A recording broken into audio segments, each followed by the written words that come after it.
Hey all, welcome to ShareTreck. This is Raj here, friends. Very interesting day today. Sentiments are neutral. Don't know what to think about.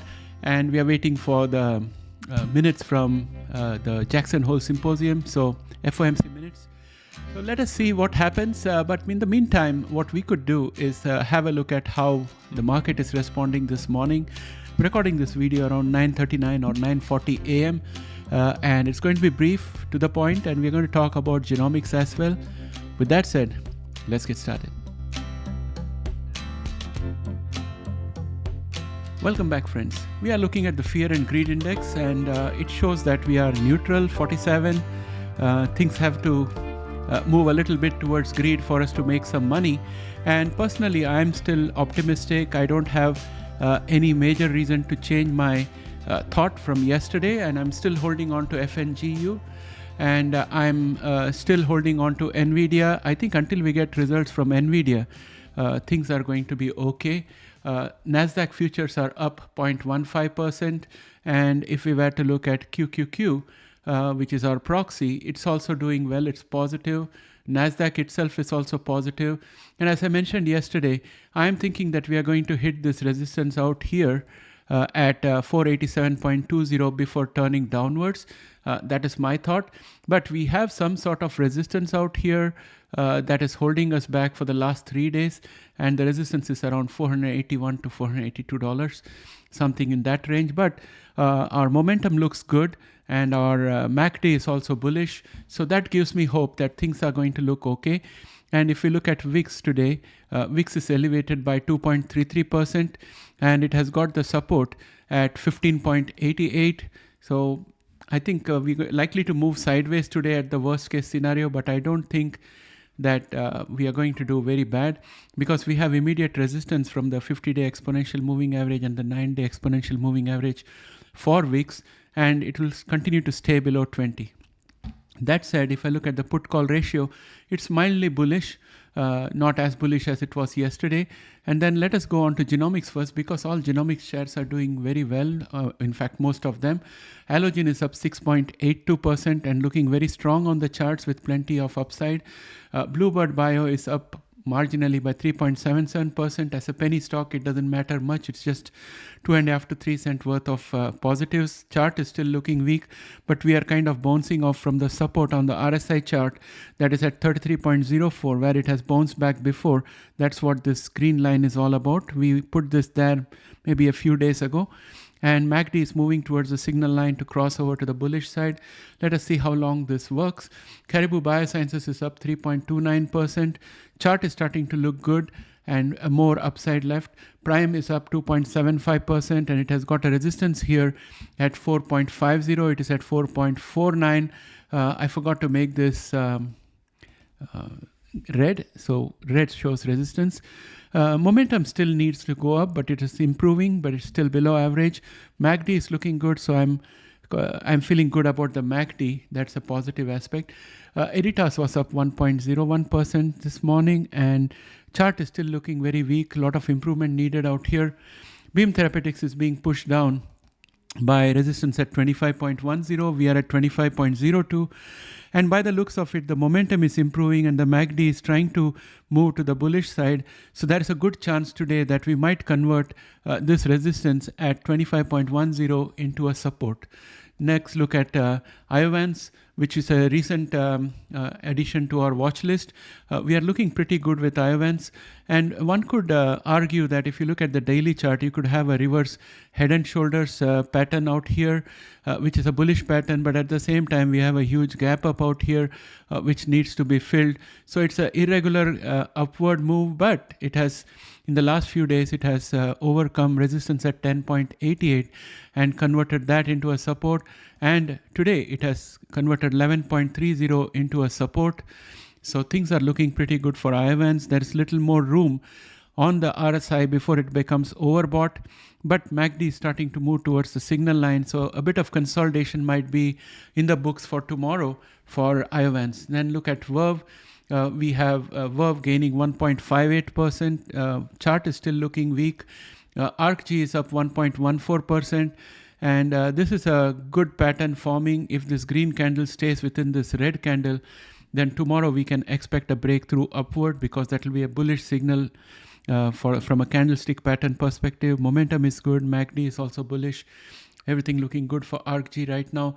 Bionano, I don't want to talk about it. mRNA is up 1.51%, but the chart is still looking weak, except that MACD has become bullish. So that should slowly improve the momentum. And once momentum is above average, we can have some sustainable movement upwards. Intelia is up 0.99%, and it is still under the bearish restriction line out here.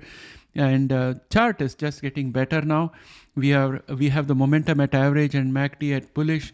So there seems to be a little bit of a promise for things to improve right now. CRISPR Therapeutics is up 1.08%. Chart is still weak, needs improvement.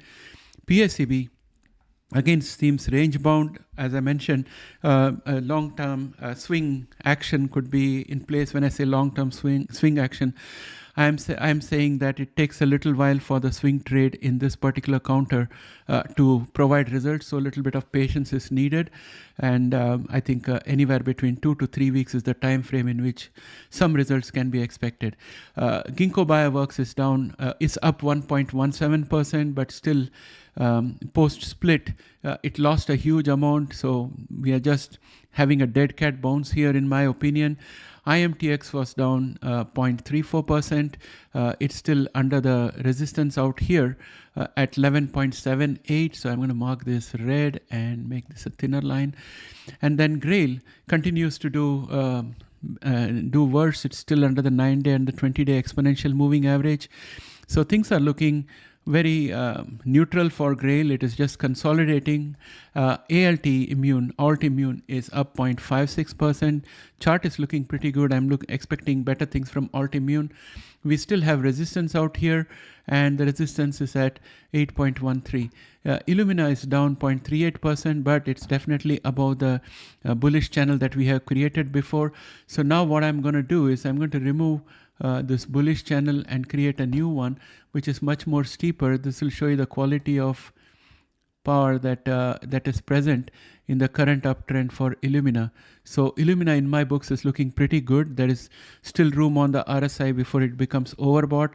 MACD is bullish, but I'm seeing a little bit of weakness in the charts right now because momentum is a bit flat and moving downwards, even though above average. And MACD, even though bullish, is moving towards the signal line to become bearish. So I'm thinking that we'll have a new higher low, which will probably change the slope of this bull channel. That's what I'm looking forward to. And then let us quickly go on to the AI side and look at what's happening here. Google is down minus 0.92%, and momentum is below average, but MACD is still intact. I think Google is a very underrated stock at this point of time. I would buy a little more if I wasn't overloaded with Google. Tesla is up 0.78%, and it still has got resistance at 225.82. Even though momentum is above average, it's a bit flat, and MACD is bullish. And we have Apple, which is up 0.19%. Momentum is pretty good, and MACD is also good. I expect for more gains on Apple. We have Meta, which is up 0.53%. It is still consolidating. And if I was to look at it from a technical perspective, I would say that if I draw a wedge out here, we have a bullish pennant out here, and we have to break out on the upside anytime now. That's what I'm looking forward to. Amazon is looking bullish. It has got a gain of 1.3%, but it has got to cross this diagonal line of resistance. And for that, today it has to cross 181.92. It's at 181.20 or something thereabouts. It's very much possible for it to cross that and get into this wedge position where it will have to start moving upwards. Microsoft is down 0.40%, and it's between a support which is at 421.08 and a resistance which happens to be at 425.30. And that's going to be the range in which Microsoft will trade today, especially because momentum is not picking up and it's just at average, but MACD is still bullish.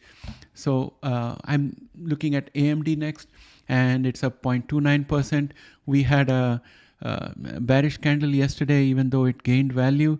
So basically, today's chart and yesterday's chart has heavily depended on the 100-day exponential moving average, which is the yellow line out here, for support. Momentum is pretty good, but flat, and MACD is still bullish. So I'm thinking there is still a little more in store for AMD. Palantir is flat to neutral, and momentum is pretty good, and it is overbought, and MACD is moving towards the signal line. So I would expect a little bit of consolidation here, the formation of a bullish pennant, and then a move further upward, because we still have a cup and handle target of 33.95 for Palantir, and I'm looking for it to achieve that. I'm still holding on to my Palantir at this point of time. Next, we look at FNGU, which is up 0.33%. Until Nvidia results come in, I'm thinking that I will stay in FNGU and ride the way up. It is profitable for me right now. And let's look at Broadcom, which is AVGU, which is down 1.69%. Though the chart is looking bullish, it's becoming weaker by the minute. And then we have Micron Technology, which is down 1.04%. Again, the chart is looking weak. So that's what we have here, my friends. And before we move, let us look at Nvidia. And Nvidia is out of the bullish wedge, bullish pennant that we had, and it's riding this bear channel downwards, or it is consolidating. We'll get to know either way by the end of the day today where it is going. And I'm thinking that it's going to continue upward because we still have above average momentum, which is marginally moving upward. But unfortunately, we have MACD, which is moving towards the signal line. But we have the entire day left for things to improve. And we have the earnings on 28th of August. And I personally think that the earnings are going to be really great. Probably that could give the second boost for Nvidia. So that's what I'm thinking. And then, of course, Supermicro is there. It's dropped 0.56%. And the chart is looking a bit weak right now. But it can pick up before the end of the day. So that's all I have for you, my friends. And with that, I'd like to bring this video to an end. I would like to hear from you guys what you think about our AI and genomics stocks, and what you think about my play of holding on to Nvidia and FNGU until the results. Please put your comments, and it helps me to understand where you're coming from and what your thoughts are about. With that, my friends, I'd like to bring this video to an end. Thanks and have a great day. Bye for now.